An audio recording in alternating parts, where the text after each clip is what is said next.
Bonjour et bienvenue sur notre chaîne intitulée Un jour, un verset, un message.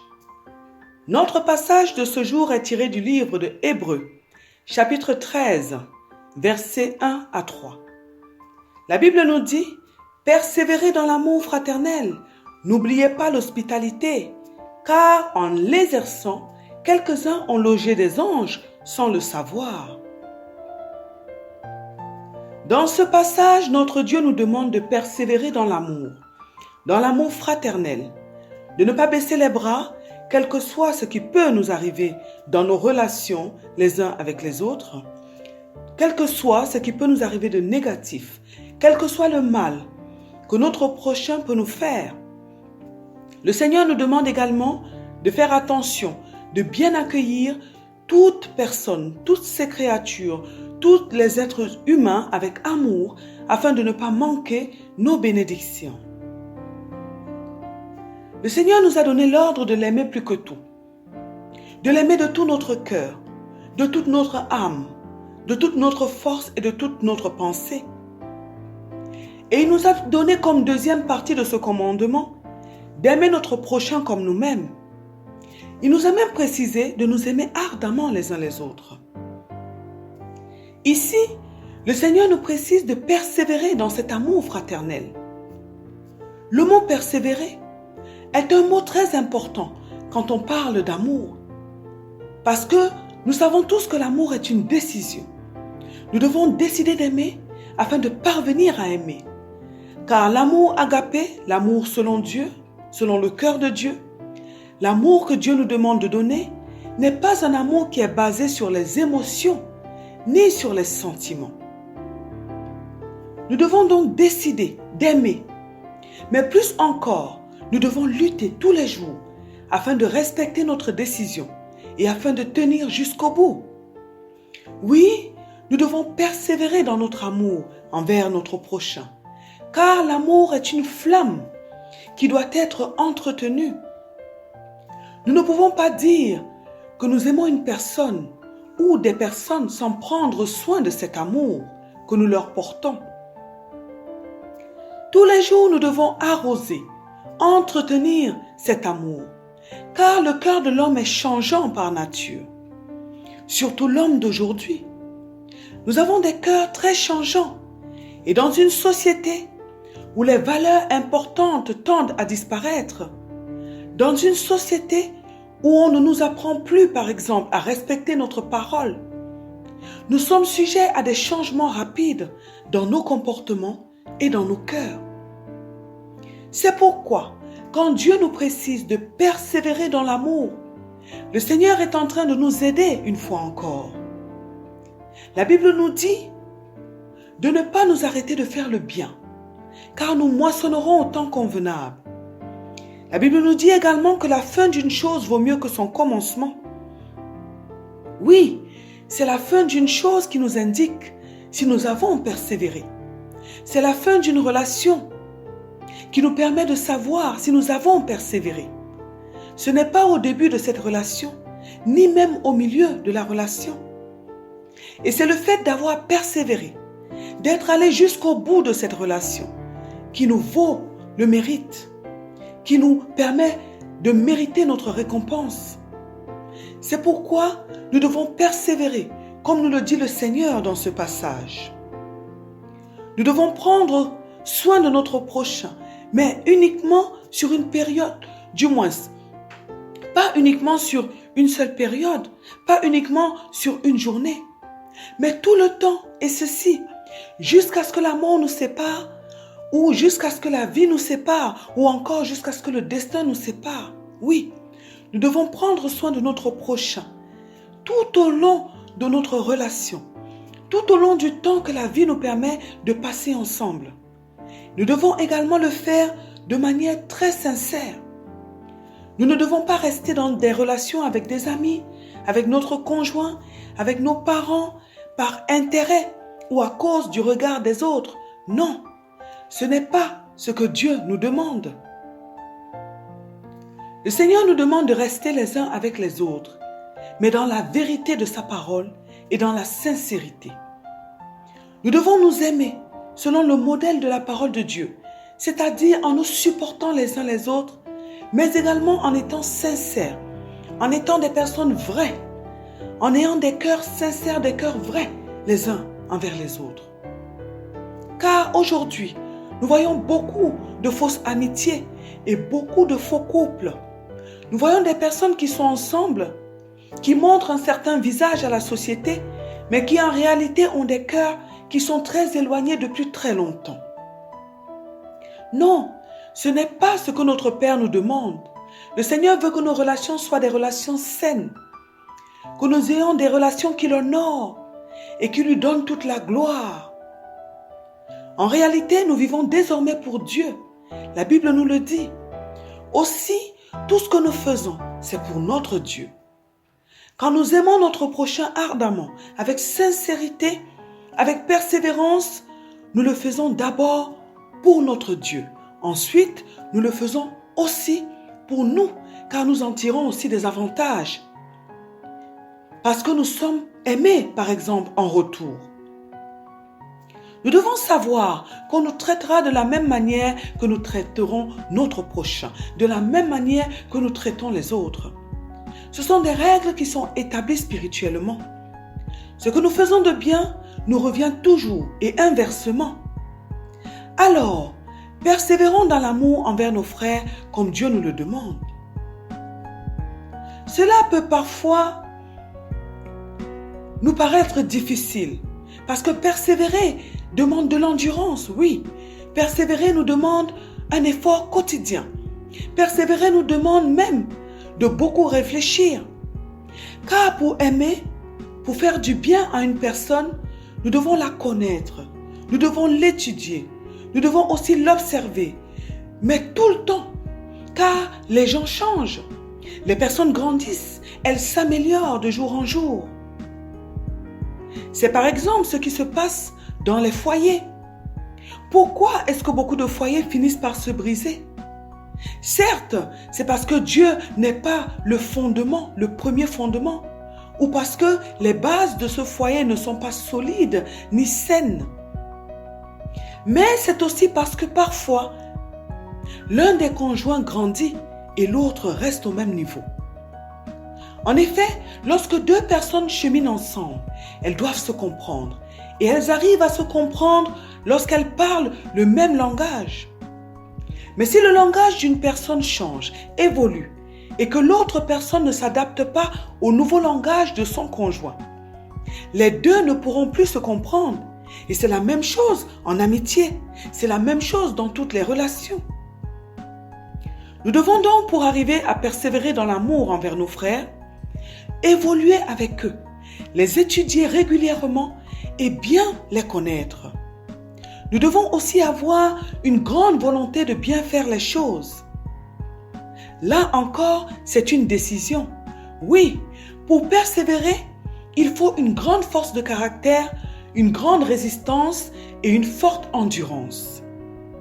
Car il y aura des vents forts, il y aura des tempêtes, il y aura de l'adversité qui viendront pour renverser cette relation, pour pousser les deux personnes qui sont impliquées à baisser les bras dans leur amour. Et ces personnes doivent dominer, doivent vaincre cette adversité.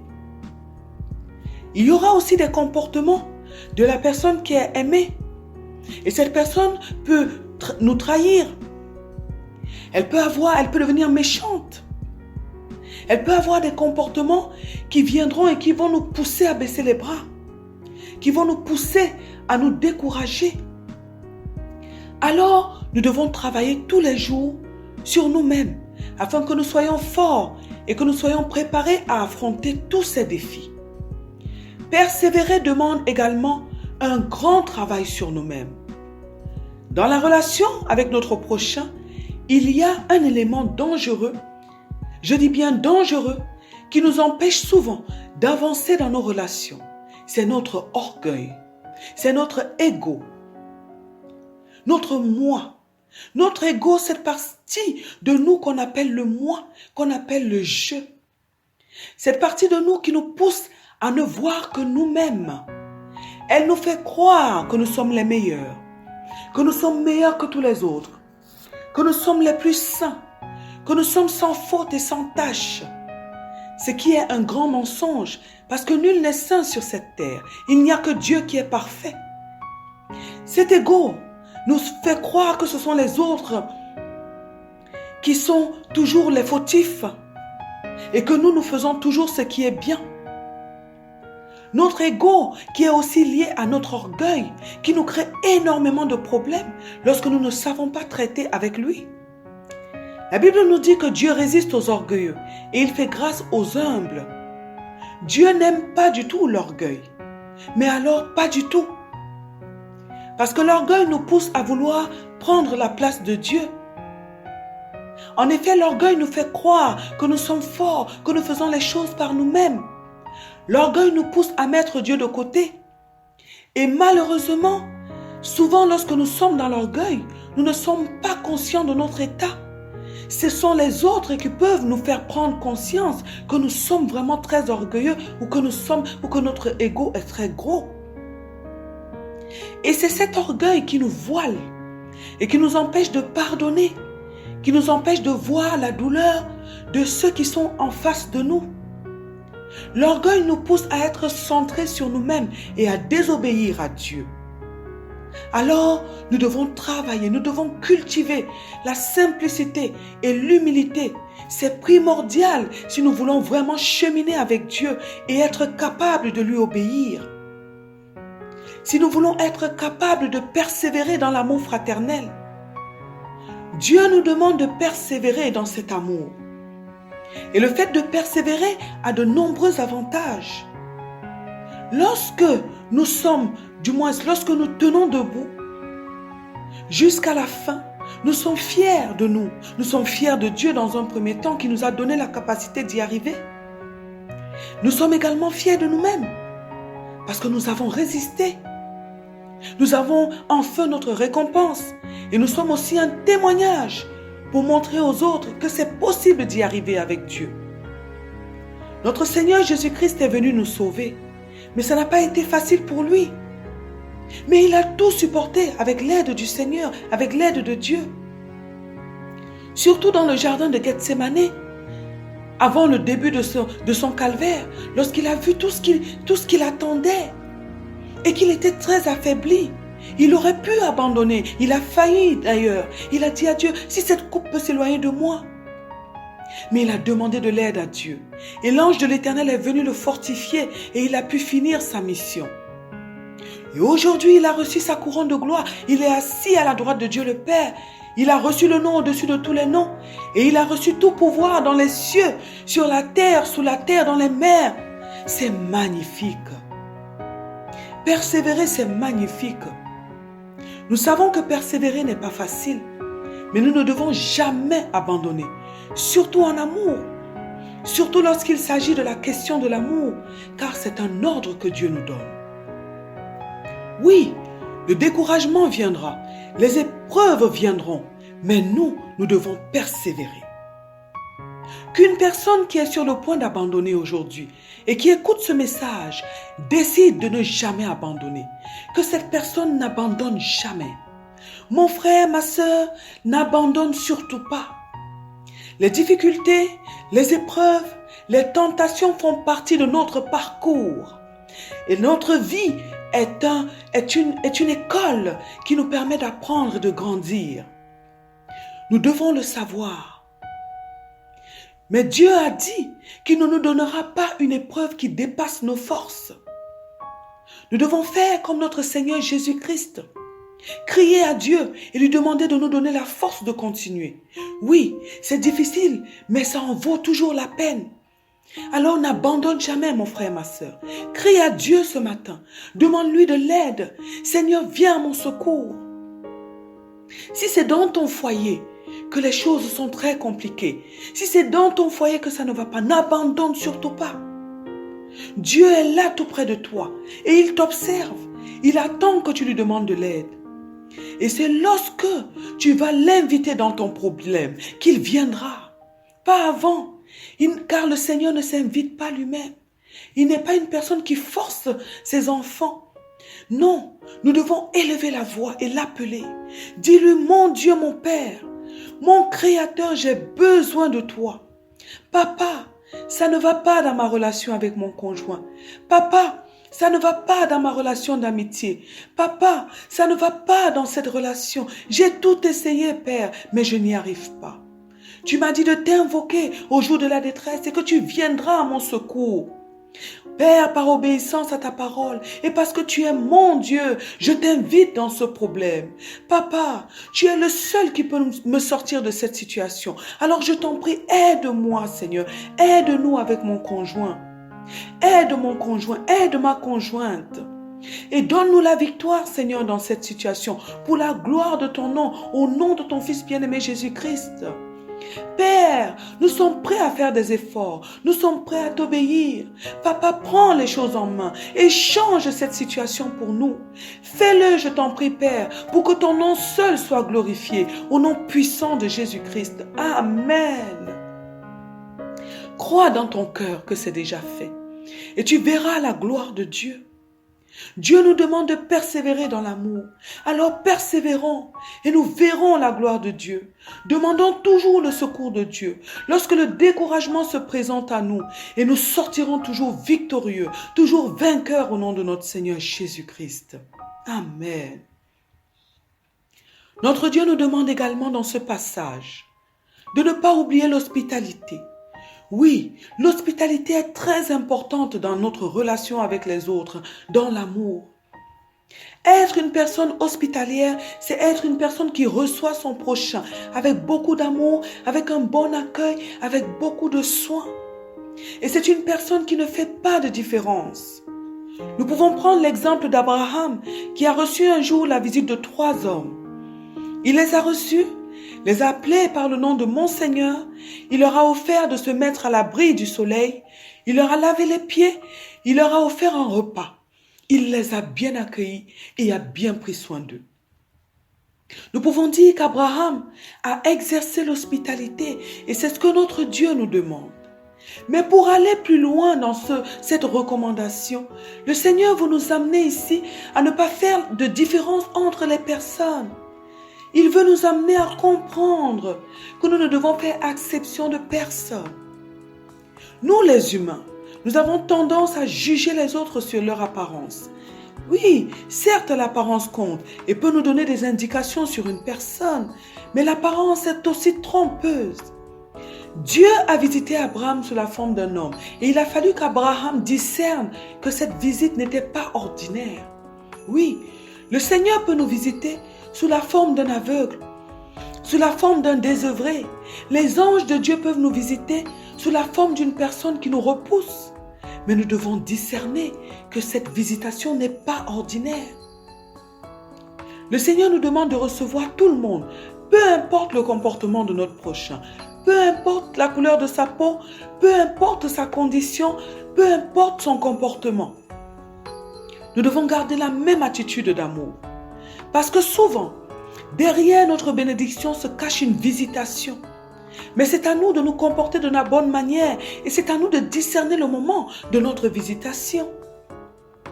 Parfois, nous demandons des choses à Dieu pendant une longue période sans les recevoir. Parce que Dieu ne veut pas. Ce n'est pas du moins parce que notre Dieu ne veut pas. Mais parce que nous avons raté le temps de la visitation, de notre visitation, à cause de notre mauvais comportement. Dieu veut que nous puissions beaucoup travailler sur nous-mêmes et sur notre maturité de tous les jours, notre maturité spirituelle plus particulièrement. Il nous a bien dit qu'aussi longtemps que l'héritier demeure un enfant, il ne peut pas jouir de son héritage. Oui, notre manque de maturité nous empêche de profiter de nos bénédictions. Et le fait de ne pas être hospitalier, en fait partie. Alors travaillons sur nous-mêmes afin que nous soyons des personnes hospitalières et que nous soyons des personnes qui ne jugent pas les autres sur leur apparence uniquement. Nous voyons que par la suite, à cause de son hospitalité, Abraham a reçu une parole lui indiquant la naissance prochaine de son fils Isaac, car Sarah allait être enceinte. C'est merveilleux. L'hospitalité est très importante. Faisons tout ce qui est en notre pouvoir pour pratiquer l'hospitalité et nous serons toujours bénis au nom de notre Seigneur Jésus-Christ. Amen. Prions ce matin afin que Dieu nous donne la capacité de nous aimer les uns les autres avec persévérance, sans jamais baisser les bras. Que Dieu nous donne la capacité et la sagesse d'entretenir toutes nos relations tous les jours de notre vie avec discipline au nom de notre Seigneur Jésus-Christ. Prions afin que Dieu nous donne la capacité de pratiquer l'hospitalité, la capacité d'aimer et d'accueillir, de prendre soin de toute personne, peu importe comment cette personne se présente, au nom de notre Seigneur Jésus-Christ. Amen. Que Dieu bénisse votre journée, que Dieu vous bénisse éternellement et à très bientôt sur notre chaîne.